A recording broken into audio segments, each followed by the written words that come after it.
Hello friends, bright learning के YouTube channel में आप सभी का स्वागत है। जी हाँ फ्रेंड्स, आज हम देखेंगे कि जीएसटी रिटर्न के अंदर GSTR-1 जो रिटर्न है वो आप कैसे फाइल करेंगे, उसका पूरा प्रोसेस होने वाला है। इसके लिए सबसे पहले हमने लॉगिन कर रखा है और GSTR-1 के अंदर आपको सेल्स के जो डेटा है वो आपको फिल करना है। सबसे पहले आपको सर्विसेज के अंदर जाना है, रिटर्न्स के अंदर जाके रिटर्न डैशबोर्ड पर आपको क्लिक कर देना है। क्लिक करने के बाद यहाँ पे फाइनेंशियल ईयर दे रखा है, क्वार्टर दे रखा है और पीरियड दे रखा है। आपको यहाँ पे सेलेक्ट कर लेना है जो भी आपका फाइनेंशियल हो, जो भी आपका क्वार्टर है, जिस क्वार्टर से रिलेटेड आप रिटर्न फाइल करना चाहते हो और मंथ कौन सा है वो आपको यहाँ सेलेक्ट करना है। हम फोर्थ क्वार्टर में जनवरी मंथ की GSTR-1 फाइल कर रहे हैं। सर्च वाले टैब पे आपको क्लिक कर देना है। क्लिक करने के बाद यहाँ detail of outward supply goods and service GSTR-1 और लास्ट डेट दे रखी है 11 फरवरी। मंथली के केस में 11 होती है, QRMP के केस में यहाँ पे होती है 30th। और QRMP के केस में स्टार्टिंग के 2 महीने में यहाँ पे आपको IFA फाइल करना होता है, थर्ड मंथ में यहाँ पे है। प्रिपेयर ऑनलाइन पे क्लिक करेंगे, पहली टेबल आ रही है 4A 4B 6B 6C B2B supply. आपके B2B के जितने भी इनवॉइस है वो आपको यहाँ पे अपलोड करना है। आपको क्लिक करना है। क्लिक करने के बाद ऐड रिकॉर्ड पे जाना है। ऐड रिकॉर्ड पे जाने के बाद यहाँ सबसे पहले आता है रिसिपेंट GST नंबर। जिस पार्टी को आप सेल कर रहे हो उसके GST नंबर आपको यहाँ लिखना है। जैसे आप GST नंबर लिखोगे यहाँ पे नेम आ जाएगा। इसके बाद आपको यहाँ पे इनवॉइस नंबर लिखना है। नीचे ऑप्शन इनवॉइस नंबर का दे रखा है, जो भी आपके इनवॉइस नंबर है वो आपको यहाँ पे लिखना है। इनवॉइस की डेट जो भी है, इनवॉइस की डेट आपको यहाँ पे लिखनी है। इनवॉइस की डेट लिखने के बाद यहाँ टोटल इनवॉइस वैल्यू जो भी होगी वो टोटल इनवॉइस वैल्यू यहाँ पे लिखनी है। इसके बाद यहाँ POS ऑटोमेटिक आ गया, पैलेस ऑफ सप्लाई स्टेट यहाँ ऑटोमेटिक आ जाएगा। टोटल अमाउंट इनवॉइस वैल्यू में टोटल अमाउंट लिखना है जिसमें GST इंक्लूड हो।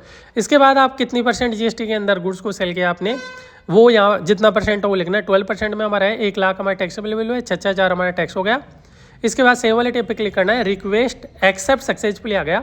जितने भी इनवॉइस हो 1 बाय 1 करके आपको ऐड करना है। टोटल हमारे यहाँ पे काफ़ी सारी इनवॉइस है, हमने सभी यहाँ पे 1 बाय 1 करके ऐड कर दिए हैं। आप एक एक पेज को यहाँ आगे करके भी देख सकते हैं। आपको यहाँ बैक वाले टैब पे क्लिक करना है। बैक वाले टैब पे क्लिक करने के बाद 99 हमारे टोटल इनवॉइस है B2B के, वो हमने यहाँ पे अपलोड कर दिया है। इसके बाद B2C लार्ज, अगर 1 लाख से ज़्यादा अगर किसी कस्टमर को माल सेल किया गया है तो B2C लार्ज में आएगा। एक्सपोर्ट इनवॉइस को कोई डिटेल हो तो आपको 6.A में लेना है। 7 टेबल यहाँ पे आती है B2C अदर। B2C अदर आपको यहाँ देना है। आप IFF अगर फाइल करते हो तो 2 महीने में तो आपको B2B के इनवॉइस देना है और तीसरे मंथ की डिटेल यहाँ देना। हम मंथली केस में हैं तो मंथ वाइज आपको B2C की यहाँ डिटेल देनी है।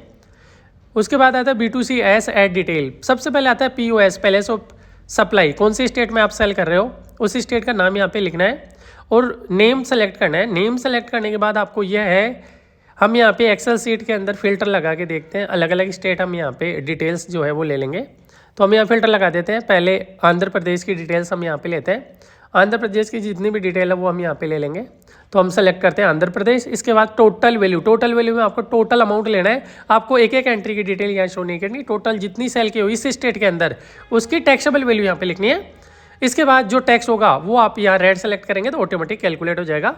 हमारा जो है वो क्या है, यहाँ 12% कैटेगरी में, तो हमारा टैक्स यहाँ 19,229 रुपये 52 पैसे आ गए और ये हमारे टैक्स अमाउंट से मैच हो रहा है। सेव वाले टैब पे हम क्लिक करेंगे। जितने भी स्टेट होंगे 1 बाय 1 करके सभी स्टेट की डिटेल हम यहाँ पे फिल कर देंगे। B2C के केस में हमने यहाँ पे पहले स्टेट की जो डिटेल है वो यहाँ पे ऐड कर दी है। ऐसे ही ऐड रिकॉर्ड पे जाके 1 बाय 1 करके सभी स्टेट की हम डिटेल यहाँ पे फिल कर देंगे। हमने सभी स्टेट की डिटेल्स यहाँ पे फिल कर दी है और सभी डिटेल्स यहाँ पे हमारी कंप्लीटली आ गई है। अलग अलग GST रेट हो तो आपको अलग अलग ऐड करना पड़ेगा अलग अलग स्टेट के लिए। बैक वाले टैब पे हम यहाँ पे क्लिक करते हैं। हमारी जो टेबल 7 है B2C अदर वो भी हमने फाइल कर दी। इसके बाद नेक्स्ट डिटेल आती है eight A eight B C D nil rated supply. Nil rated supply के अंदर आपने कोई ऐसा माल सेल किया हो जो नील रेटेड एग्जाम्प्ट कैटेगरी का हो तो वो यहाँ पे लेना है। हमारे केस में कोई भी अमाउंट यहाँ पे है नहीं है। अगर होगा तो आप यहाँ पे वो अमाउंट आपको फिल करना है, जो भी हो जैसा भी हो। इंटरेस्ट रेट या इंटरेस्ट रेट जो भी हो यहाँ पे आपको अलग अलग टेबल दे रखी है। अलग अलग टेबल के अंदर आपको डेटा यहाँ पे फिल करना है। सेव पे क्लिक कर देना। आपके केस में अगर अमाउंट हो तो हम बैक वाले टेब पे क्लिक कर रहे हैं। इसके बाद यहाँ पे 9 भी आता है credit debit note register person. अगर मान लो आप QRMP के में हो तो यहाँ हर महीने आपके पास IFF में डिटेल आती है। हम यहाँ मंथली के केस में हैं तो हमारे यहाँ पे क्रेडिट नोट जो है उसकी डिटेल्स यहाँ पे हमने फाइल कर रखी है। क्रेडिट नोट की डिटेल हमने ऑलरेडी यहाँ पे चढ़ा रखी है, उसकी डिटेल्स आप देख सकते हो। सबसे पहले रिसिपेंट जीएसटी नंबर, उसके बाद नेम आएगा, क्रेडिट डेबिट नोट नंबर लिखना है आपको, डेबिट क्रेडिट नोट की डेट लिखनी है, क्रेडिट नोट या debit note, credit note sales return, debit note purchase return होता है, उसके बाद टोटल वैल्यू लिखनी है, स्टेट वगैरह आ जाएगा, यहाँ पे सब कुछ डिटेल आ गई, टैक्सेबल वैल्यू लिख के यहाँ टैक्स अमाउंट आ गया। 1 बाय 1 करके जितने क्रेडिट डेबिट नोट हो वो आपको यहाँ लेना है। इसके बाद 9B आता है, debit credit note unregistered person के केस में। यहाँ पे अनरजिस्टर्ड पर्सन के केस में अगर आपका डेबिट क्रेडिट नोट हो तो ये यहाँ फिल करना है। आप QRMP स्कीम में हो तो आपको 3 महीने के डेबिट क्रेडिट नोट लेना है। अगर आप मंथली रेगुलर बेसिस पे हो तो आपको लास्ट मंथ के लेना है, क्योंकि प्रत्येक मंथ में आप GSTR1 फाइल करते हैं, इसलिए यहाँ पे टाइप ऑफ ये सेलेक्ट करना है, क्रेडिट डेबिट नोट लेना है, क्रेडिट डेबिट नोट की डेट लेनी है, उसके बाद नोट वैल्यू लेना है, क्रेडिट डेबिट नोट जो भी वैल्यू होगी 1 बाय 1 करके आपको यहाँ पे फिल कर देना है। हमने यहाँ पे डेटा फिल कर दिया, सबसे पहले डेबिट नोट क्रेडिट नोट ले लिया, डेट ले लिया, इसके बाद नोट वैल्यू ले ली, इसके बाद type of note credit note है, सेल्स रिटर्न वो ले लिया, बैलेंस ऑफ सप्लाई कौन सी स्टेट की है, B2C आ गया तो स्टेट यहाँ पर सेलेक्ट करना है, टैक्सेबल वैल्यू लेनी है, टैक्स अमाउंट आ जाएगा। जितने भी B2C है अलग अलग स्टेट में आपको यहाँ पे ऐड कर देना है। रिक्वेस्ट एक्सेप्ट सक्सेसफुली हमारे लिए कब आ गया, इसके बाद बैक जाएंगे। इसके बाद आता है 11A/1, 11A/2 tax liability of advance. हमारे केस में कोई ऐसा है नहीं, अगर हो तो आपके यहाँ पे ले सकते हो, जिससे आपके पास अगर मान लो किसी पार्टी से एडवांस रिसीव होगा उस केस में। 11B के अंदर देखा एडजस्टमेंट और एडवांस, जो आपने एडवांस रिसीव किया था टेबल 11A/2 के अंदर, वो डिटेल आपको यहाँ पे देना है। HSN wise summary, HSN detail आपको यहाँ पे देना मैंडेटरी है। अगर आपका टर्नओवर 5 करोड़ से कम है तो 4 डिजिट, 5 से 10 है तो 6 डिजिट, और 10 करोड़ से ज़्यादा है तो 8 डिजिट आपको HSN कोड यहाँ लिखना मैंडेटरी है। अलग अलग गुड्स अगर आपका है तो अलग अलग HSN कोड यहाँ पे आपको डिटेल देनी है। मंथली है तो मंथली, QRMP है अगर आप QRMP स्कीम में हो तो 3 महीने की डिटेल यहाँ पे आएगी HSN कोड की। इसके बाद सबसे पहले HSN कोड लिख दिया हमने, डिस्क्रिप्शन सेलेक्ट करनी है, UQC यूनिट हमने सेलेक्ट कर लिया, टोटल क्वांटिटी ले लिए, टैक्सेबल वैल्यू ले लिए, इसके बाद रेट ले लिए, और इसके बाद यहाँ पे IGST, CGST, SGST और सेस वगैरह जो भी अमाउंट होगा आपको यहाँ मैनुअली फिल करना है। 1 बाय 1 करके आपको यहाँ पे फिल कर देना है अमाउंट, और ऐड वाले टैब पे क्लिक कर देना है। जितने भी HSN कोड हो अलग अलग HSN कोड की आपको डिटेल देनी है। मंथ में जितने आपने सेल की अलग अलग कोड के उसकी वो डिटेल देनी है। हम यहाँ पे सेकंड HSN कोड भी यहाँ पे ऐड कर लेते हैं। ऐसे ही जितने भी आपके HSN कोड हो आप यहाँ पे ऐड कर सकते हो। ये HSN कोड हमारा यहाँ KGS में है तो KGS सेलेक्ट कर लिया। इसके बाद टोटल क्वांटिटी जो होगी वो ले लेंगे, टोटल टैक्सेबल वैल्यू ले लेंगे, जो रेट होगी वो ले लेंगे। रेट के बाद यहाँ पे कितना IGST है, SGST है, CGST है, वो यहाँ पे आपको लेना है। फिर मैं आपको बता रहा हूँ कि GSTR1 जो होती है वो आपकी सेल्स की डिटेल आती है, बाकी डिटेल इसमें कुछ नहीं आएगी। सेल में सेल रिटर्न सब कुछ आ जाएगी। हमारे यहाँ HSN कोड कंप्लीट हो गए। अभी यहाँ जो दे रखा है HSN wise summary, outward supply एक ही डिटेल दे रखा है, हमारे HSN कोड 2 है, हमने टेबल 1 यूज की इसलिए यहाँ 1 आ गया। इसके बाद आपको डॉक्यूमेंट्स इशू देना है। डॉक्यूमेंट्स इशू में आप आउटवर्ड सप्लाई दे सकते हैं, कितना आपने सेल किया, कौन कौन से इनवॉइस के अगेंस्ट में, यहाँ पे कौन से इनवॉइस से कौन से इनवॉइस तक आपने सेल किया वो आ जाएगा। टोटल इनवॉइस कितने हैं, कितने कैंसिल है, कितने नेट हुए।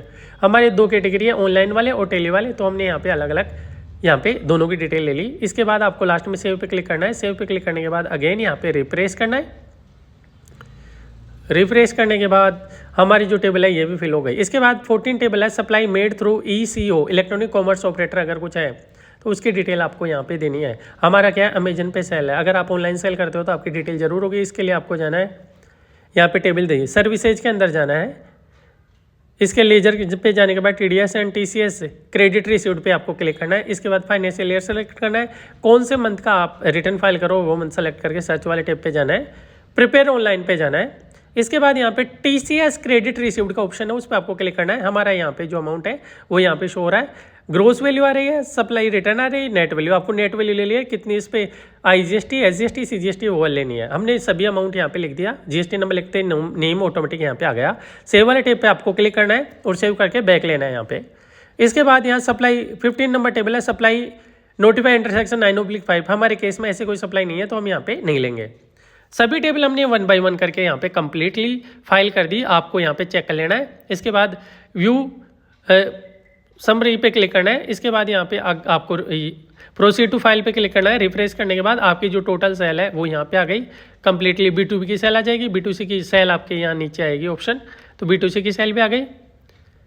B2B और B2C की सेल के बाद में यहाँ पे नीचे हमारा जो क्रेडिट नोट था वो क्रेडिट नोट की वैल्यू यहाँ पे लेस हो रही है, माइनस में आ रही है, तो ये टोटल सेल से लेस हो जाएगी। इसके बाद हमने HSN समरी दिखाई, वो भी यहाँ पे आ गई, डॉक्यूमेंट इशू की डिटेल आ गई।